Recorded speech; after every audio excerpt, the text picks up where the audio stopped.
The Great Hall of the Veltharian Imperial Court was the most beautiful place in the known galaxy. Its walls were made of living crystal that sang soft music when light touched them. Its floor was polished stone from a dead star.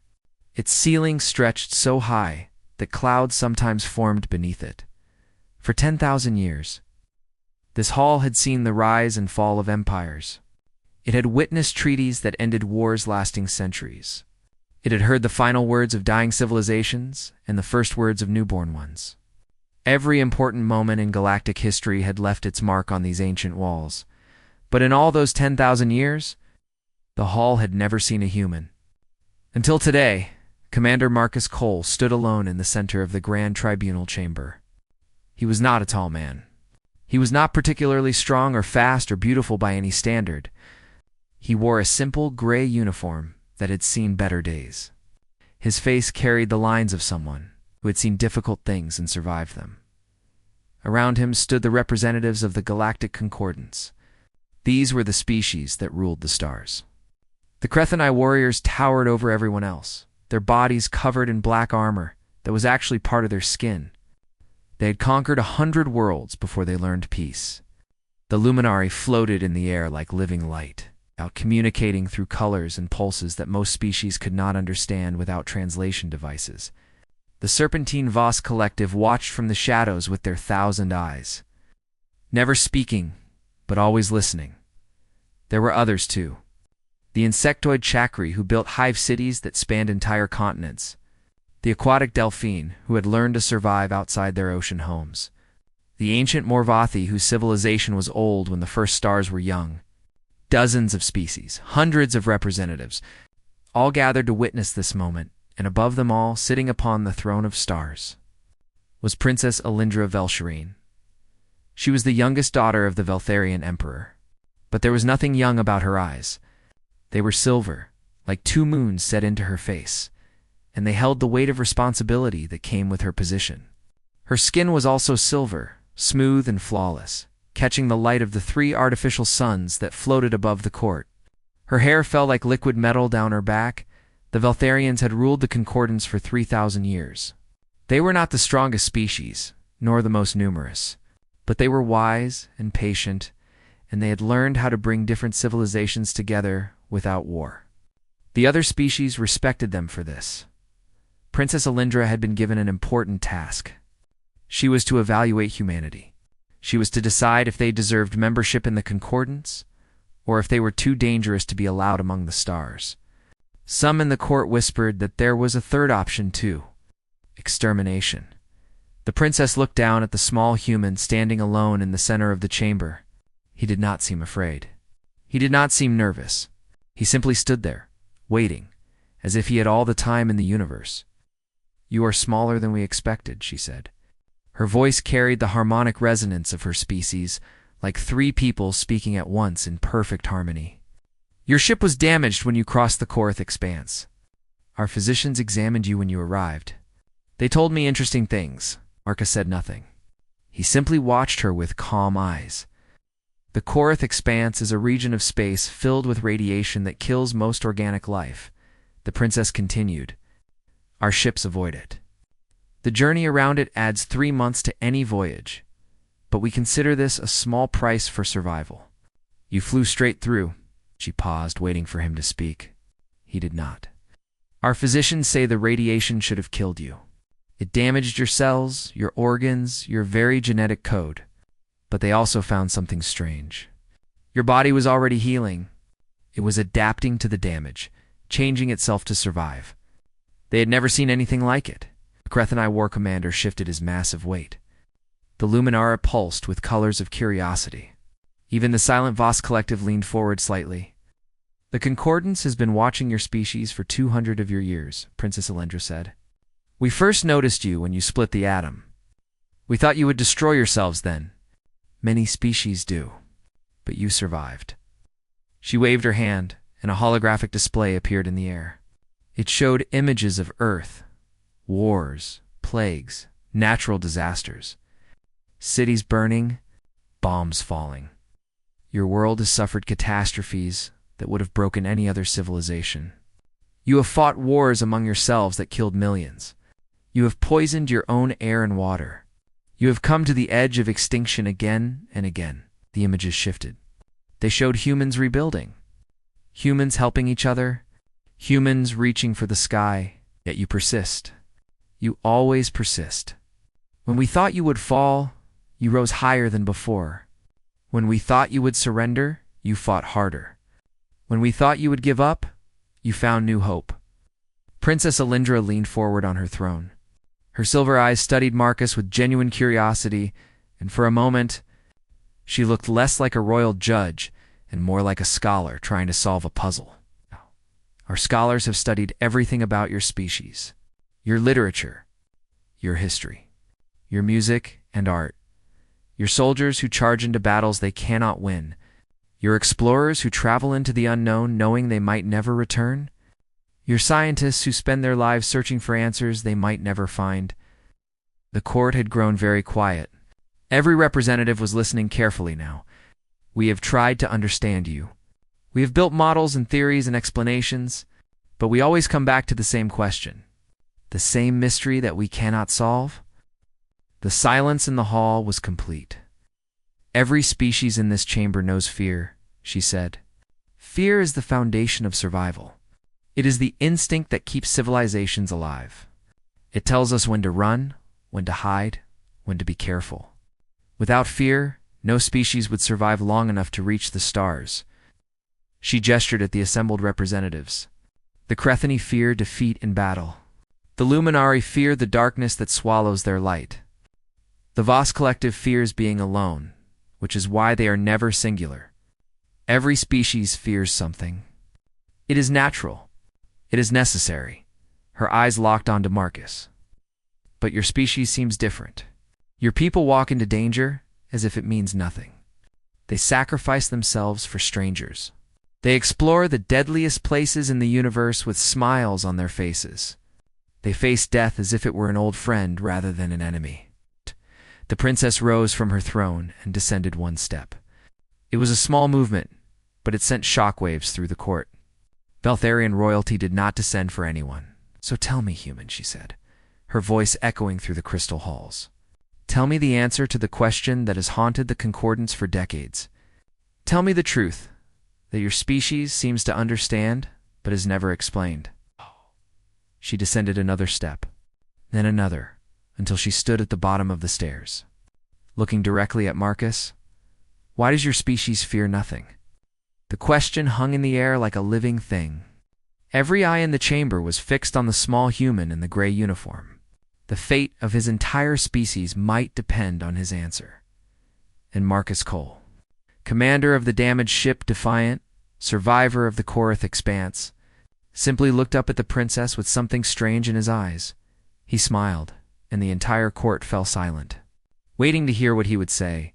The smile on Marcus Cole's face was not the smile of a happy man.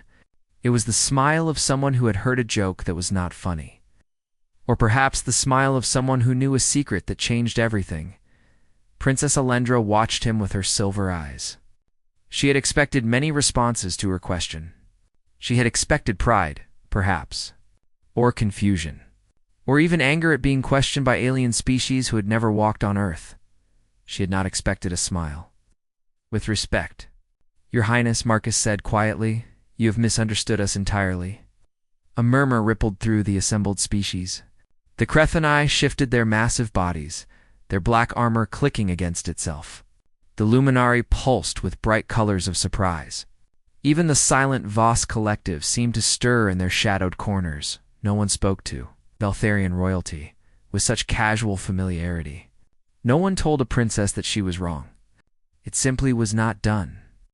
The guards around the chamber reached for their weapons, waiting for a signal. But Princess Alindra raised her hand, and everyone froze. Her eyes never left the human's face. Explain, she said. Marcus took a slow breath. For a moment, the confident commander seemed to disappear, and something older and more tired took his place. You asked why humans fear nothing, he said. But that is not the truth. That is not even close to the truth. Humans do not lack fear. We are terrified. We are perhaps the most frightened species you will ever meet. Now the murmur in the court grew louder. The The Krethenai war commander made a sound that might have been laughter or disbelief. One of the luminari pulsed with colors that the translator identified as confusion. "You mock us," the war commander growled. His voice sounded like stones grinding together. "We have seen your soldiers charge into certain death. We have watched your explorers fly into black holes. We have studied your history and seen your people face extinction with defiance. Do not tell us you are afraid." "I am not mocking anyone," Marcus replied calmly. "I am telling you the truth. Every single one of those soldiers was afraid. Every explorer who flew into the unknown was terrified. We do not lack fear. We simply do not let it stop us." He began to walk slowly across the chamber floor. The guards tensed, but the princess gestured for them to hold their positions. She wanted to hear what he had to say. "We fear the dark," Marcus said. "Our ancestors lived in caves millions of years ago. They huddled around fires while predators hunted them in the night. That fear is still with us. Every human child knows the terror of darkness." He turned and walked in another direction, his footsteps echoing in the silent hall. "We fear heights. Our bodies know that falling means death. We fear deep water because our lungs cannot breathe it. We fear fire because it burns us. We fear disease because it has killed more of us than any war." The princess listened with growing interest. This was not what she had expected at all. "We fear being alone," Marcus continued. "Humans are social creatures.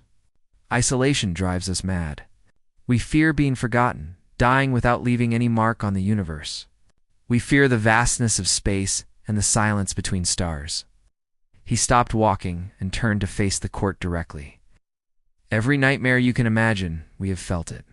Every terror that keeps other species awake at night, we know it too. We are small and fragile creatures on a universe that does not care if we live or die. We know this. We have always known this." His voice grew quieter, but somehow it carried even further through the crystal hall. "When I was 7 years old, I lived on a colony world called Proxima 4. It was a beautiful place. Mountains and rivers and forests that smelled like rain. My mother worked in the agricultural center helping grow food for the settlers. My father had died 2 years before in a mining accident. It was just the two of us." The court had grown completely still. Even the Krethenai had stopped shifting.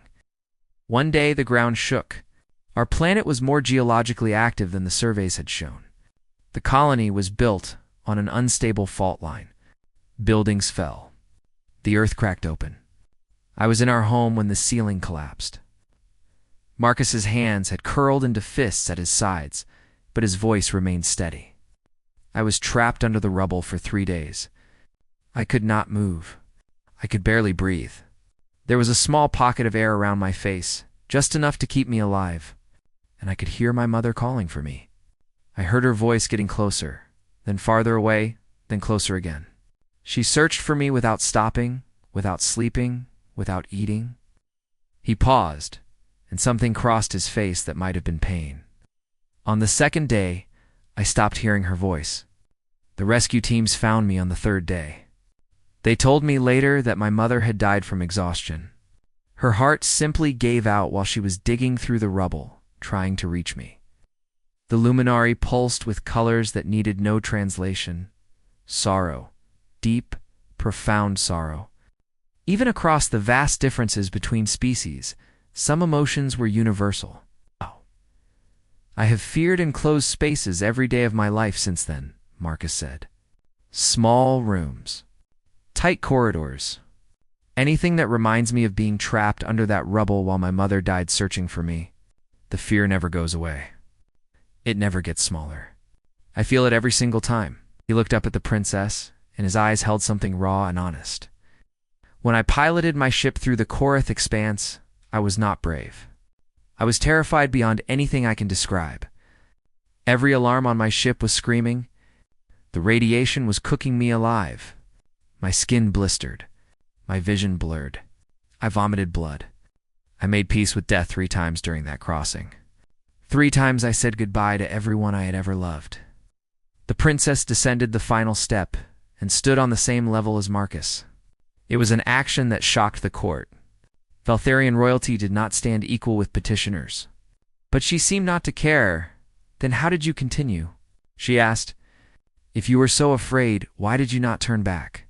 Marcus met her silver eyes with his own tired ones. Because the message I carried was important.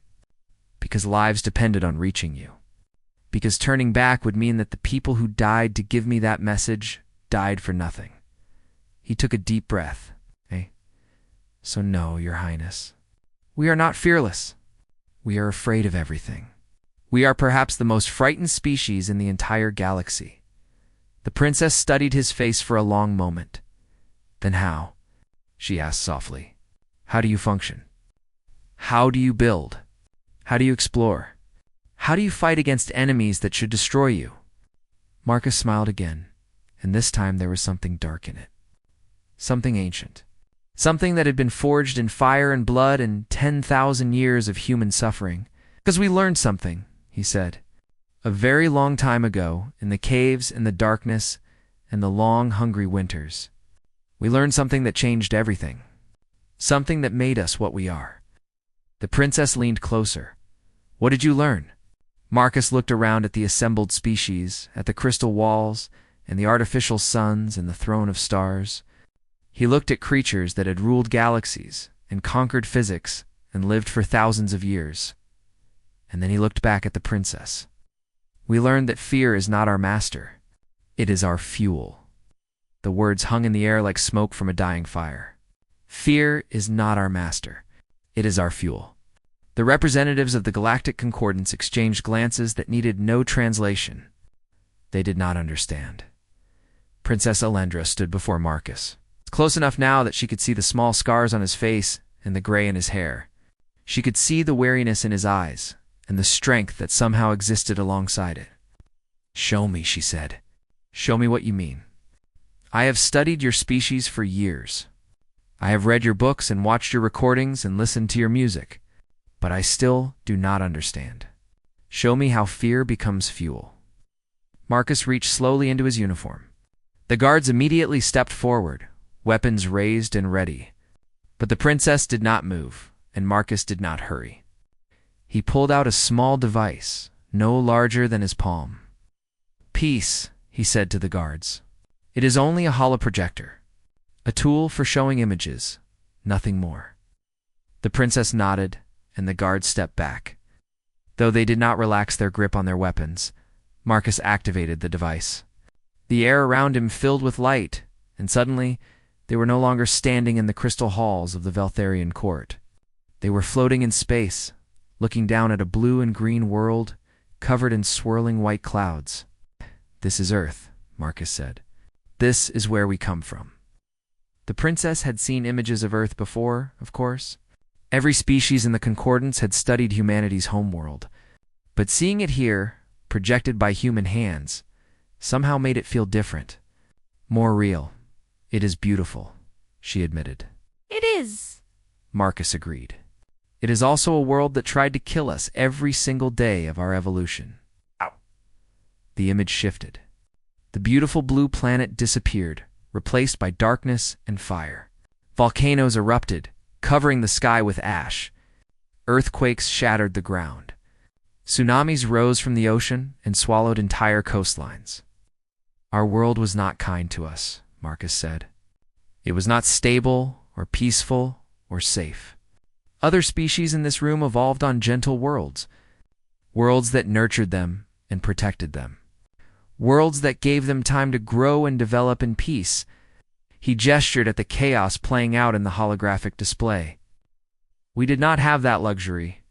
Our world fought us. It tested us. It tried to destroy us again and again and again. The image changed once more. Now it showed small, primitive creatures huddled around a flickering fire. They were barely recognizable as human. Their bodies were covered in hair. Their faces were flat and simple. But their eyes held something familiar. Something that looked like fear. This is what we were, Marcus said. Small and weak and afraid. We had no claws to fight with. No thick skin to protect us. No speed to run from predators. We were soft and slow and fragile. The creatures in the display looked around nervously as sounds came from the darkness beyond their fire. Eyes gleamed in the shadows. Predators circled, waiting for the flames to die. Every night was a battle to survive, Marcus continued. Every morning was a miracle. The world sent ice ages that lasted thousands of years. It sent plagues that killed half our population. It sent predators that hunted us like prey. By every logical calculation, we should have gone extinct a dozen times over. The Krethenai war commander leaned forward with interest despite himself. His species had evolved as the dominant predators on their world. They had never known what it felt like to be hunted. But we did not go extinct, Marcus said. And do you know why? He paused, letting the question hang in the air, because fear taught us things. Fear made us smart. The holographic image shifted again. Now it showed humans discovering fire, learning to control it, using it to push back the darkness. Fear told us we would die in the dark, Marcus said. So we invented fire. We took the thing that burned us and made it serve us instead. The image changed. Humans were planting seeds now, creating fields of grain where there had been wild grass. Fear told us we would starve, Marcus said. So we learned to farm. We took the chaotic wilderness and turned it into gardens that fed our people. Ships appeared in the display. Simple wooden boats at first, then larger vessels with sails that caught the wind. Fear told us the ocean would swallow us, Marcus said. So we built ships and conquered the waves. We sailed to new lands that fear said we could never reach. The princess watched with growing fascination. She was beginning to understand, though she was not yet certain she believed it. The images came faster now. Humans building cities, creating medicines, writing books, painting art. Every achievement, every invention, every step forward was born from fear. Fear told us disease would wipe us out, Marcus said. So we built hospitals and created vaccines. Fear told us we were ignorant. So we built schools and libraries and universities. The display showed machines now. Steam engines, factories, automobiles, airplanes. Fear told us we were limited by the strength of our bodies, Marcus said. So we built machines that could do what our muscles could not. Then the images showed something that made the entire court hold its breath. A rocket, sleek and tall, standing on a platform while fire roared from its base. And inside that rocket, humans. Fragile, soft, terrified humans. Fear told us the sky was unreachable, Marcus said softly. So we flew. The rocket rose, higher and higher until it broke through the atmosphere and entered the blackness of space. The image followed it, showing the curve of the earth falling away below. Fear told us space was death, Marcus continued. Cold and empty and hostile to everything we are. It told us we had no business leaving our small blue world. The display showed space stations being built, moon bases, Mars colonies, generation ships heading toward distant stars. So we wrapped ourselves in metal and oxygen and went anyway. Marcus deactivated the holoprojector, and suddenly they were back in the crystal halls of the Veltharian court. The artificial sun seemed dimmer somehow after watching that display. The princess stood very still, processing what she had seen. Around her, the representatives of 100 worlds were doing the same. Every great achievement in human history, Marcus said, was accomplished by people who were terrified. Our first farmers were afraid of starvation. Our first sailors were afraid of the sea. Our first scientists were afraid of ignorance. Our first astronauts were afraid of the void. He looked around at the assembled species. You asked how we function despite our fear. The answer is simple. We do not function despite it. We function because of it. Fear shows us what we need to overcome. It points us toward our next challenge. It gives us the energy to push forward when everything tells us to stop. The princess finally spoke. So when your people face impossible odds, when they charge into battles they cannot win, when they sacrifice themselves for strangers, they are terrified, Marcus confirmed. Every single one of them. But they have learned that fear is not a wall. It is a door. You can let it trap you, or you can push through it and find out what is on the other side. He met her eyes directly. That is the secret of humanity, Your Highness. We are not brave, despite being afraid. We are brave because we are afraid. Fear is not our enemy. It is the engine that drives us forward. The princess nodded slowly. She was beginning to understand, but she was also beginning to realize that understanding humanity was going to be far more complicated than she had ever imagined. The crystal halls had grown very quiet after Marcus finished speaking. The representatives of the Galactic Concordance sat in contemplation, processing the humans' words. Some seemed moved. Others seemed skeptical. A few seemed genuinely disturbed by what they had heard. It was the HFY War commander who broke the silence.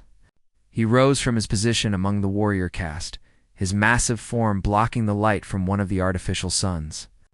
His black exoskeleton gleamed like polished obsidian, and his voice rumbled through the chamber like distant thunder. "Pretty words, human," he said.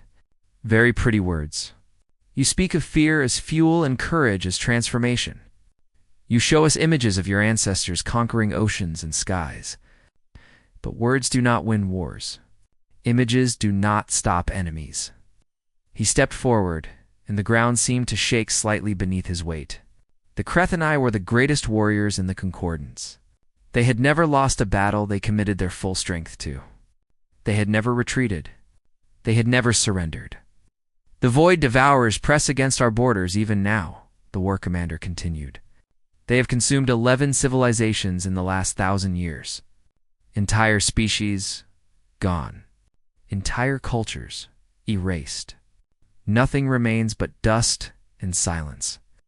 The chamber grew colder at the mention of that name. Even the luminari dimmed their glow, as if hiding from something that might be watching. "The Void Devourers fear nothing," the war commander said. "They are nothing. Just hunger given form. Just emptiness that wants to fill itself with everything else. They cannot be reasoned with. They cannot be negotiated with. They consume and consume until there is nothing left to consume." He pointed one massive armored finger at Marcus. "What can your fear fuel do against that? What good is courage when your enemy is the darkness itself?" Marcus did not flinch from the accusation. He did not step back from the massive warrior looming over him. He simply nodded, as if the question was fair and deserved an honest answer. "I know of the Void Devourers," he said quietly. "We encountered them." The chamber went completely silent. Even the war commander stopped moving.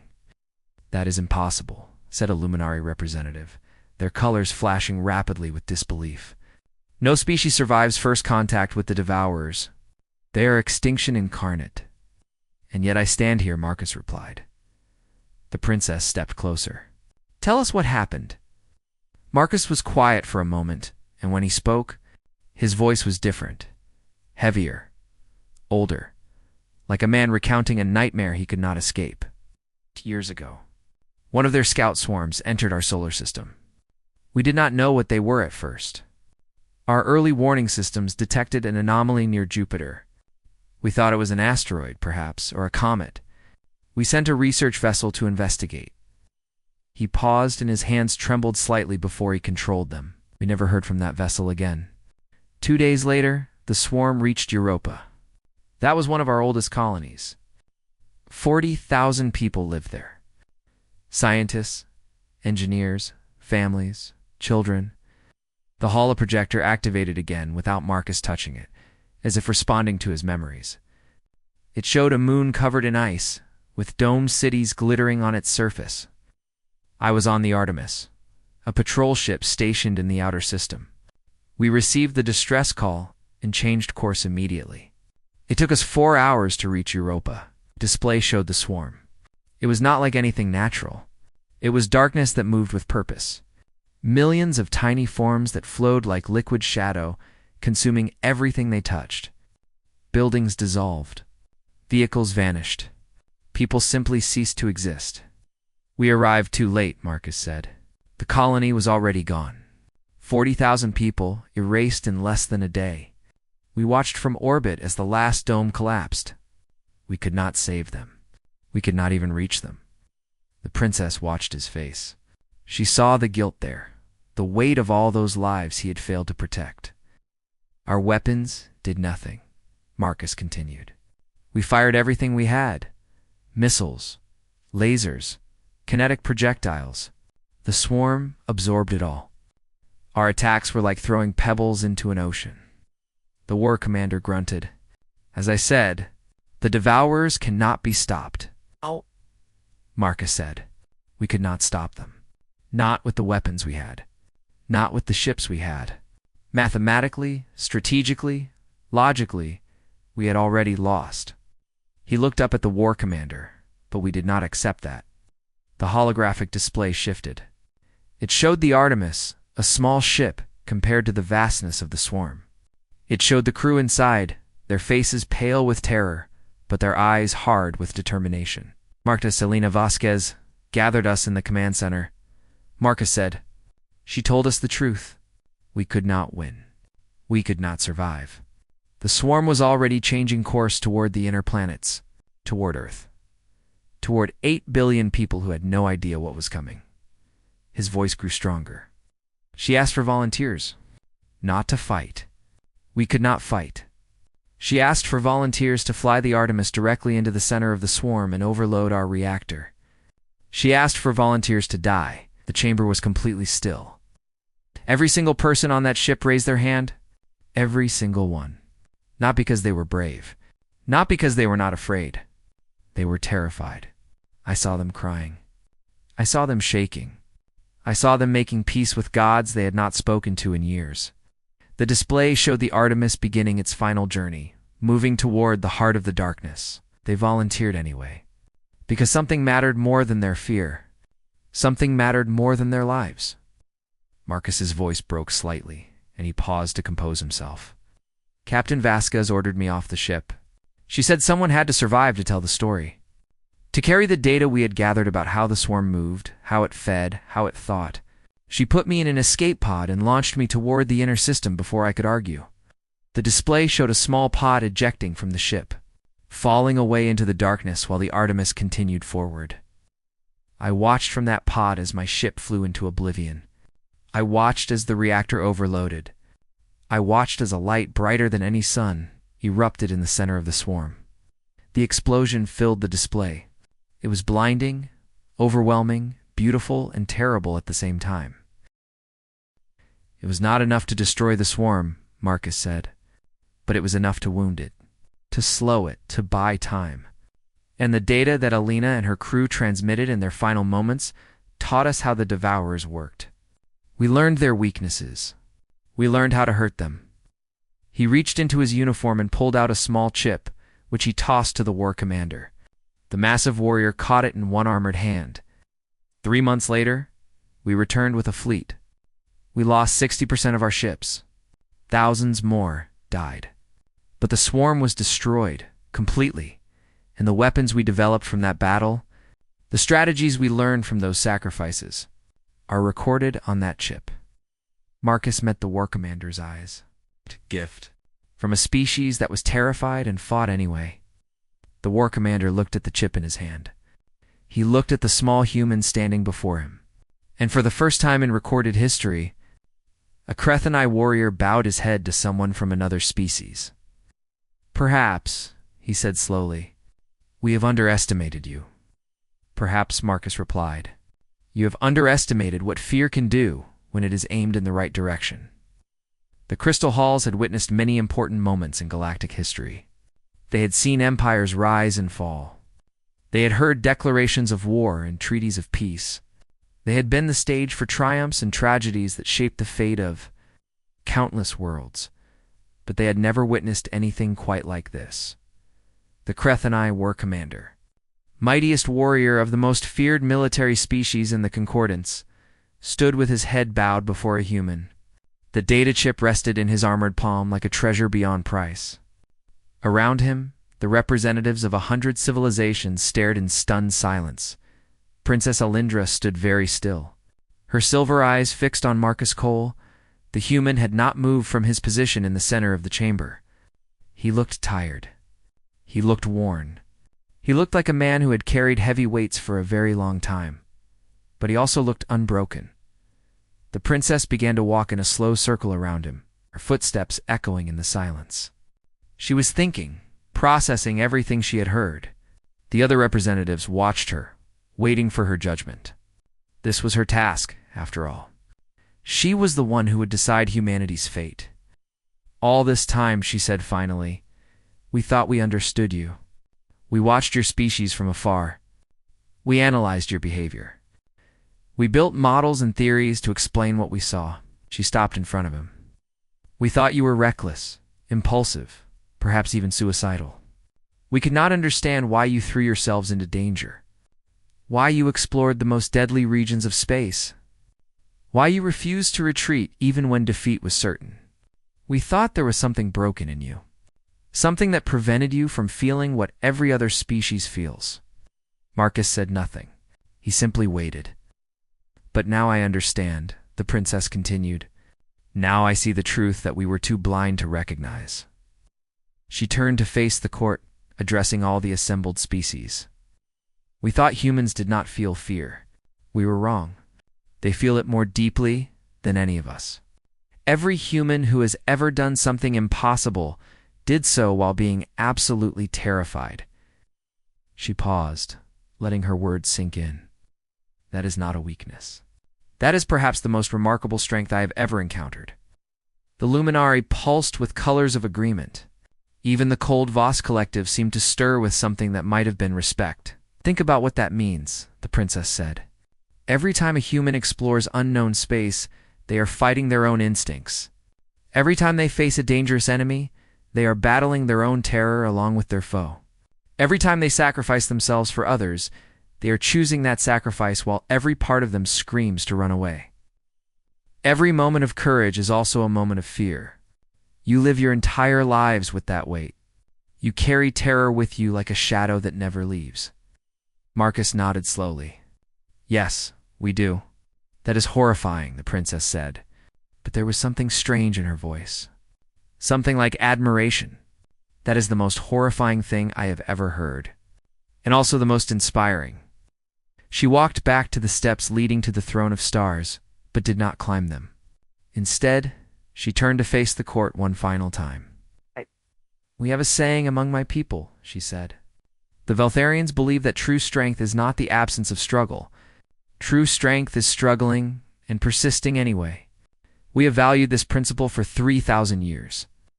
Her silver eyes swept across the assembled representatives. By this measure, humanity may be the strongest species any of us has ever encountered. A murmur ran through the court. Some species shifted uncomfortably. Others leaned forward with interest. A few, like the Crethani war commander, nodded with grudging respect. For centuries, we have debated whether humanity was worthy of the concordance, the princess continued. We feared their violence. We feared their chaos. We feared their seemingly suicidal tendencies.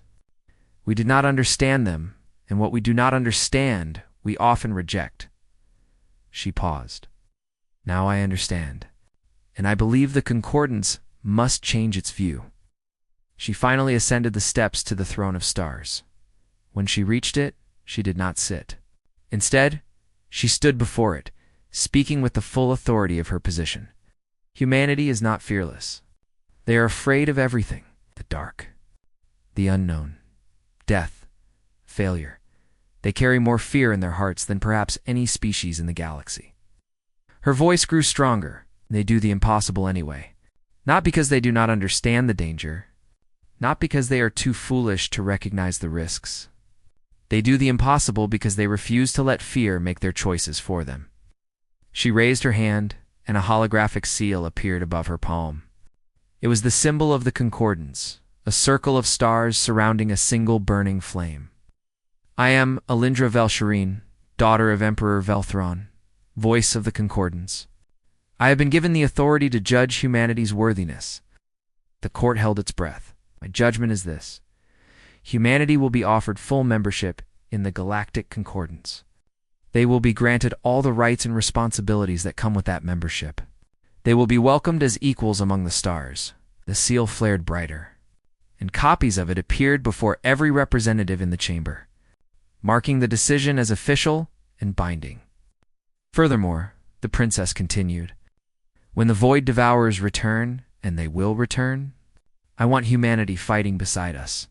Not because they are fearless, not because they do not understand death. I want them because they understand it better than anyone, and they fight anyway. She looked directly at Marcus.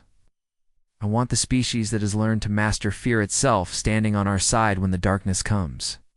Marcus Cole, commander of the wounded ship Defiant, survivor of the Korath Expanse, last witness to the sacrifice of the Artemis, bowed his head in acknowledgement.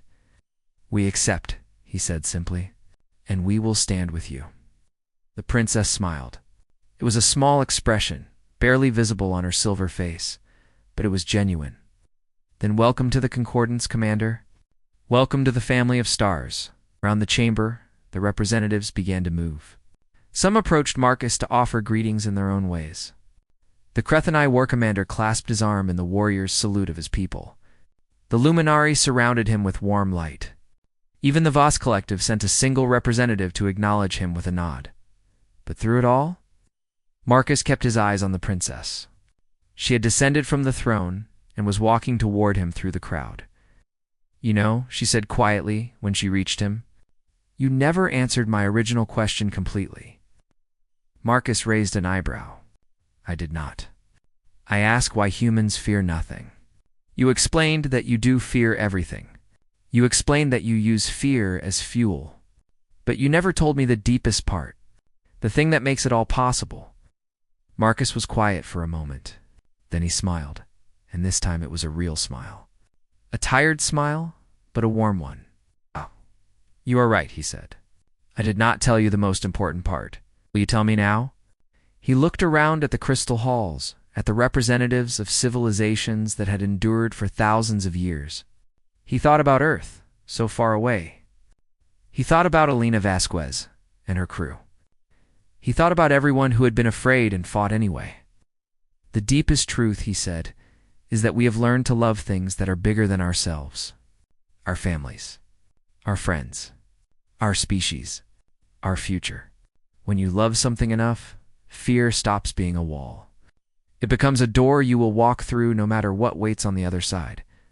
The princess considered this for a long moment. That is beautiful, she said finally. And terrifying, yes, Marcus agreed. It is both. That is the human way. The princess nodded slowly. Then she did something that shocked the entire court. She reached out and took Marcus's hand in her own. Then perhaps, she said, we should learn from you. Perhaps the entire Concordance should learn what it means to love something enough to walk through fear. Marcus squeezed her hand gently. We would be honored to teach you, he said. After all, that is what family is for.